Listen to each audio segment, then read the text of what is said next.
एक 19 साल का बीटेक का लड़का जिसका नाम था आदित्य प्रभु, उसने अपने कॉलेज के 8th फ्लोर से कूदकर अपनी जान ले ली क्योंकि एग्जाम के दौरान उसके पास से फोन पाया गया था। फोन मिलते ही उसे एग्जाम हॉल से बाहर निकाल दिया गया और यूनिवर्सिटी ने डिसीजन लिया कि उसके मम्मी पापा को इन्फॉर्म किया जाए। आदित्य ये प्रेशर झेल नहीं पाया और अपने कॉलेज के 8th फ्लोर से कूदकर उसने सुसाइड कर लिया।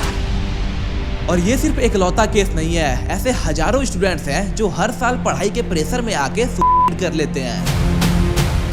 सुसाइड करना कोई आम बात नहीं है, माना कि उसने गलत किया, बहुत गलत किया, लेकिन एक बार सोच के देखो कि उस लड़के के ऊपर किस लेवल का प्रेशर पड़ा होगा जो उसे ऐसा कदम उठाना पड़ा। ऐसे और भी कई इंसिडेंट्स हैं जो हमें सोचने पर मजबूर करते हैं कि हमारा एजुकेशन सिस्टम कितना ज्यादा स्ट्रेसफुल हो चुका है। नॉलेज के ऊपर कोई फोकस नहीं कर रहा, बस जैसे तैसे करके रट्टा मार के अच्छे मार्क्स लेके आओ, चाहे तुम्हें ABCD भी ना आता हो, लेकिन अगर तुम्हारे मार्क्स अच्छे हैं तो तुम एक सक्सेसफुल स्टूडेंट हो।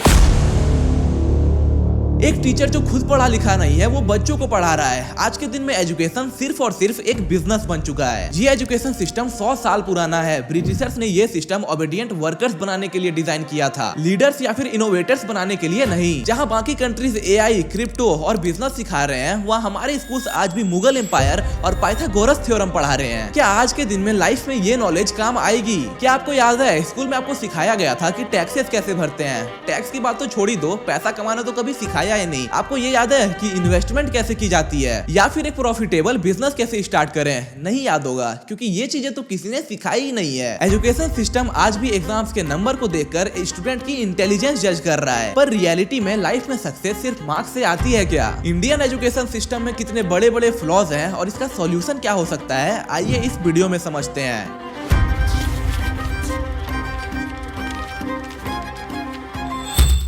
नेशनल क्राइम रिकॉर्ड्स ब्यूरो के अनुसार 2022 में भारत में 13,000 से भी ज्यादा स्टूडेंट्स ने सुसाइड किया। हर घंटे एक स्टूडेंट अपनी जान दे रहा है। कोटा, जो कि एक कोचिंग हब माना जाता है, वहाँ पिछले साल 26 स्टूडेंट्स ने अपनी जान ले ली। और एक सुसाइड के पीछे जितना बड़ा हाथ हमारे एजुकेशन सिस्टम का है, उतना ही उनके पेरेंट्स का भी है। आज के जमाने में जो बच्चा 90% लेकर आ रहा है, एग्जाम में टॉप कर रहा है, वही लोगों के नजर में सक्सेसफुल है। लोगों की बात तो छोड़ो, उनके खुद के पेरेंट्स ही ऐसा कर रहे हैं। अगर एक बच्चा 90% भी ला रहा है और दूसरा बच्चा 70% भी ला रहा है, तो उस बच्चे पे इतना प्रेशर डाला जाता है कि उस बच्चे का सेल्फ स्टीम ही खत्म हो जाता है। वो खुद को एक फेलियर समझने लगता है।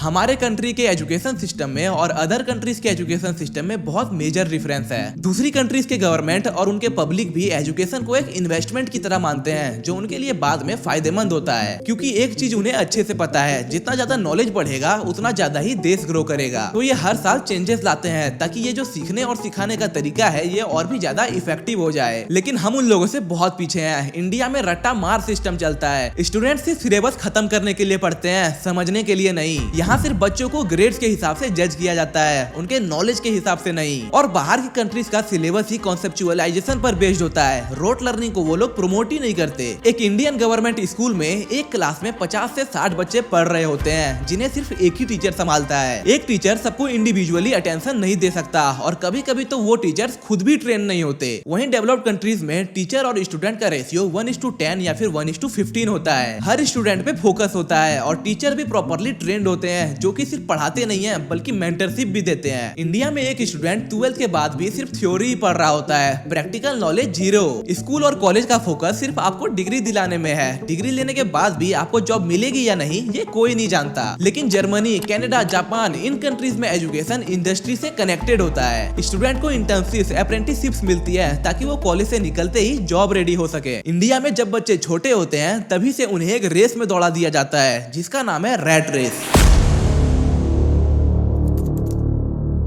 इंडिया का एजुकेशन सिस्टम एक रैट रेस बन चुका है और इस रेस की सबसे बड़ी दिक्कत यह है कि किसी को भी नहीं पता कि वो किस डायरेक्शन में भाग रहे हैं। बचपन से ही सिखाया जाता है मार्क्स लाओ, अच्छे कॉलेज जाओ, अच्छी नौकरी मिलेगी, लाइफ सेट हो जाएगी, पर रियलिटी वो तो कोई बताता ही नहीं। क्लास 6-7 से ही ट्यूशन लग जाते हैं। बच्चा घर आता है, बैग उतारता है और सीधा ट्यूशन के लिए निकल जाता है। संडे को टेस्ट, हॉलीडे में कोचिंग और समर वेकेशंस में एडवांस सिलेबस। मानो तो जिंदगी एक सिलेबस बन के रह गई है। किसी ने ये नहीं पूछा कि उस बच्चे का इंटरेस्ट इंटरेस्ट क्या है, वो करना क्या चाहता है। वो चीजें जिसमें उसका दिल लगता है उसे डिस्ट्रैक्शन का नाम दे दिया जाता है। डांसिंग, गेमिंग, सिंगिंग ये सब टाइम पास है और मैथ्स, केमिस्ट्री, फिजिक्स ये कैरियर। और सबसे बड़ी बात, इस रैट रेस में सब एक जैसे बन रहे हैं। सबको इंजीनियरिंग करनी है, सबको गवर्नमेंट जॉब चाहिए। किसी का टैलेंट कुछ और है, इंटरेस्ट कुछ और है, लेकिन प्रेशर इतना ज्यादा है कि सब लोग अपने सपने को छोड़कर सिर्फ और सिर्फ सेफ जोन में आना चाहते हैं। हमारे यहाँ स्किल्स नहीं, मार्क्स मैटर करते हैं, नॉलेज नहीं, मेमोरी टेस्ट होती है। और सक्सेस का मतलब सिर्फ एक चीज, डिग्री और नौकरी। बच्चों पे प्रेशर डाल डालकर उनके इंटरेस्ट को ही मार दिया जाता है। एक बच्चे की सोच बहुत क्रिएटिव होती है। आपने भी बचपन में सोचा होगा, मैं तो बड़ा होकर प्लेन उड़ाऊंगा, मैं तो डांसर बनूंगा, मैं तो क्रिकेटर बनूंगा। लेकिन बड़े होते होते ये सोच यहाँ तक बदल जाती है कि लड़का सोचता है कि अब बस 15,000 की नौकरी मिल जाए, वही बहुत बड़ी बात है। ये रैट रेस बच्चों को इंसान नहीं, एक मशीन बना रही है जो रोट लर्निंग करते हैं, टिक द करेक्ट आंसर लगाते हैं और एक ही पैटर्न में अपनी लाइफ गुजारते हैं। और जब सिस्टम फेल करता है तो खुद को ब्लेम करते हैं, खुद को एक फेलियर समझते हैं। क्या तुमने कभी ये सोचा तुम्हारा इंटरेस्ट क्या था और लाइफ में तुमने क्या किया? इस चीज के बारे में तो कोई सोचता ही नहीं। इंडिया में एजुकेशन का मतलब है एक क्राउडेड क्लासरूम, एक चौक बोर्ड और एक टीचर जो कि सिर्फ सिलेबस कंप्लीट करने में लगा है। चाहे स्टूडेंट समझे या ना समझे, लेकिन सिलेबस तो कंप्लीट होना ही चाहिए। वहीं डेवलप्ड कंट्रीज जैसे जापान, फिनलैंड, जर्मनी की बात करें तो उनके स्कूल्स में फोकस होता है अंडरस्टैंडिंग, नॉट जस्ट रिमेम्बरिंग। वो रोड लर्निंग नहीं, रियल वर्ल्ड एप्लीकेशन सिखाते हैं। फिनलैंड, जिसे दुनिया का सबसे बेस्ट एजुकेशन सिस्टम माना जाता है, वहाँ स्कूल आवर्स कम होते हैं लेकिन क्वालिटी बेस्ट होती है। एग्जाम नहीं, ऑब्जर्वेशन बेस्ड लर्निंग होती है। नो ट्यूशन कल्चर, क्योंकि स्कूल ही सब कुछ कवर करता है। टीचर्स बनने के लिए मास्टर्स डिग्री कंपलसरी होती है। टीचर्स हाईली रिस्पेक्टेड होते हैं और वेल पेड होते हैं। जापान, डिसिप्लिन और कैरेक्टर बिल्डिंग पे फोकस। प्राइमरी क्लासेस में एकेडमिक प्रेशर कम होता है। मोरल एजुकेशन और रिस्पॉन्सिबिलिटी सिखाई जाती है। Team work, self cleaning schools, punctuality, इन सब पे फोकस होता है। जर्मनी, अर्ली स्टेज में ही बच्चे के इंटरेस्ट के हिसाब से कैरियर स्ट्रीम डिसाइड होती है। बच्चा प्रैक्टिकल वर्क करता है, फैक्ट्री विजिट्स करता है, वर्कशॉप्स अटेंड करता है। थ्योरी प्लस प्रैक्टिकल का कॉम्बो दिया जाता है जिससे उसका फ्यूचर कैरियर के लिए तैयार होता है। अब इंडिया में क्या होता है, हमारे यहाँ same pattern, chalk and talk. Text book से लाइन पढ़ो, अंडरलाइन करो, रट्टा मारो, एग्जाम लिखो और मार्क्स ले आओ। बच्चा समझे या ना समझे, उसे बस याद रखना है, क्योंकि मार्क्स से ही उसकी वैल्यू डिसाइड होती है। टीचिंग का मतलब हो गया सिलेबस कंप्लीट करना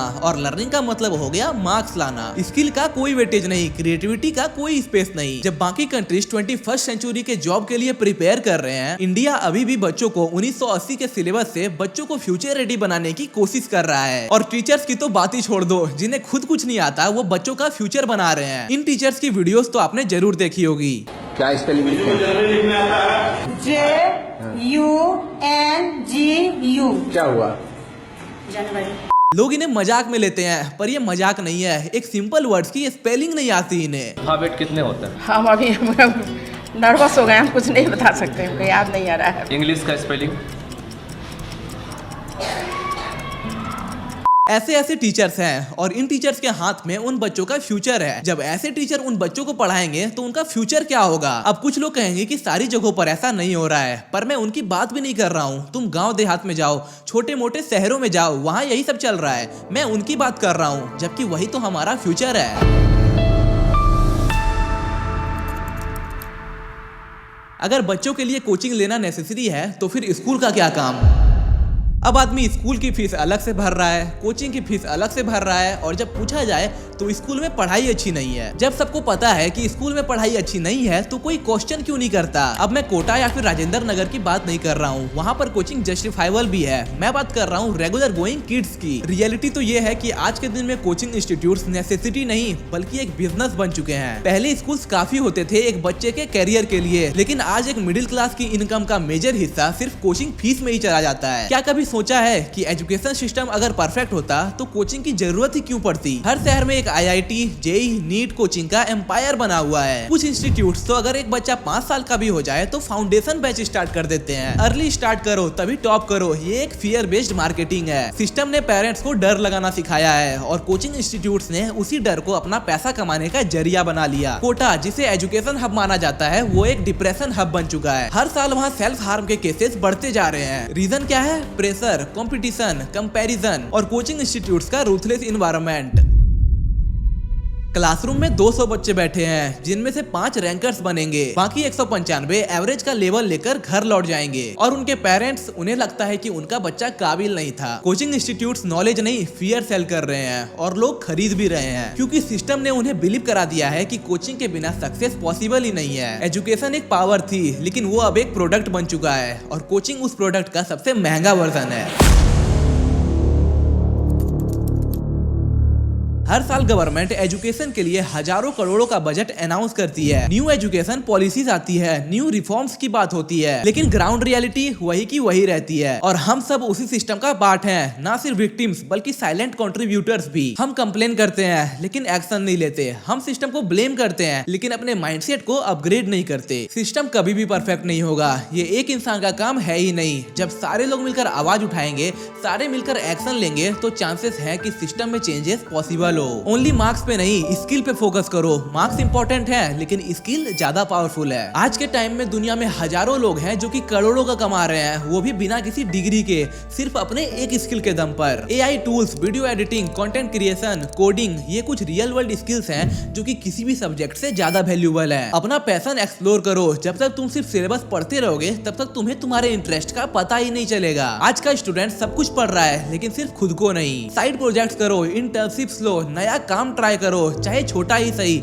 लेकिन रियल वर्ल्ड एक्सपीरियंस आपको क्लैरिटी देगा। कंपैरिजन छोड़ो, ग्रोथ पे ध्यान दो। तुम्हारा कंपैरिजन किसी और से नहीं बल्कि अपने कल के वर्जन से होना चाहिए। किसी और से कंपैरिजन करना तुम्हें डिमोटिवेट करेगा, लेकिन ग्रोथ माइंडसेट तुम्हें अनस्टॉपेबल बना देगा। डिग्री से ज्यादा माइंडसेट डेवलप करो। डिग्री सिर्फ एक पेपर है लेकिन माइंडसेट एक पावर है। जो लोग रिस्क लेते हैं, कंसिस्टेंटली सीखते हैं, फेलियर से डरते नहीं, वही लोग आगे बढ़ पाते हैं। Self learning, book reading, podcast सुनना, ये सब तुम्हारा माइंडसेट सेव करता है। सिस्टम को ब्लेम मत करो, उसे बीट करो। सिस्टम परफेक्ट नहीं है, ये हम सब जानते हैं, लेकिन सिर्फ कंप्लेन करने से कुछ नहीं बदलेगा। जो लोग समझदार हैं वो सिस्टम को ब्लेम नहीं करते बल्कि उसके फ्लॉज को समझकर उसे बीट करते हैं, अपनी अलग डायरेक्शन चूज करके। अगर तुम सेम रैट रेस में भागते रहोगे तो तुम्हें भी वही मिलेगा जो सबको मिल रहा है, लेकिन अगर तुम अलग डायरेक्शन में सोचते हो, अगर कुछ अलग करते हो, तो तुम्हें वो मिल सकता है जो बाकी सब लोग चाहते हैं। इंडिया का एजुकेशन सिस्टम परफेक्ट नहीं है और शायद कभी होगा भी नहीं, लेकिन इसका मतलब ये नहीं कि हम अपनी जिंदगी सिस्टम के फ्लॉज के हवाले कर दें। तुम्हारे पास एक रास्ता है, या तो तुम सिस्टम के शिकार बन जाओ या उसके बियॉन्ड सोच के अपना रास्ता खुद बनाओ। अगर आज तुम सिर्फ मार्क्स के लिए जी रहे हो और सिर्फ जॉब्स के लिए भाग रहे हो तो सोच लो तुम्हारी जिंदगी का स्टीयरिंग व्हील किसी और के हाथ में है। लेकिन अगर तुम सीखने पे फोकस करते हो, स्किल डेवलप करते हो, अपने पैशन को एक्सप्लोर करते हो, तो तुम अपना फ्यूचर खुद लिख सकते हो। सिस्टम नहीं बदलेगा, तुम्हें बदलना होगा, और जब एक एक स्टूडेंट अपना माइंडसेट शिफ्ट करेगा तब नए इंडिया का फाउंडेशन तैयार होगा। अगर ये वीडियो आपने यहाँ तक देखा है तो इसका मतलब है कि आप इस प्रॉब्लम को लेकर सच में सीरियस हो और आप में एबिलिटी है कि आप खुद को चेंज कर सकते हो। इंडियन एजुकेशन सिस्टम के ऊपर आपका क्या ओपिनियन है ये मुझे कमेंट में जरूर बताना, और अगर वीडियो वैल्यूएबल लगी तो वीडियो को लाइक करके चैनल को सब्सक्राइब भी कर लेना। मिलते हैं जल्दी एक और वीडियो के साथ। Keep learning, keep growing.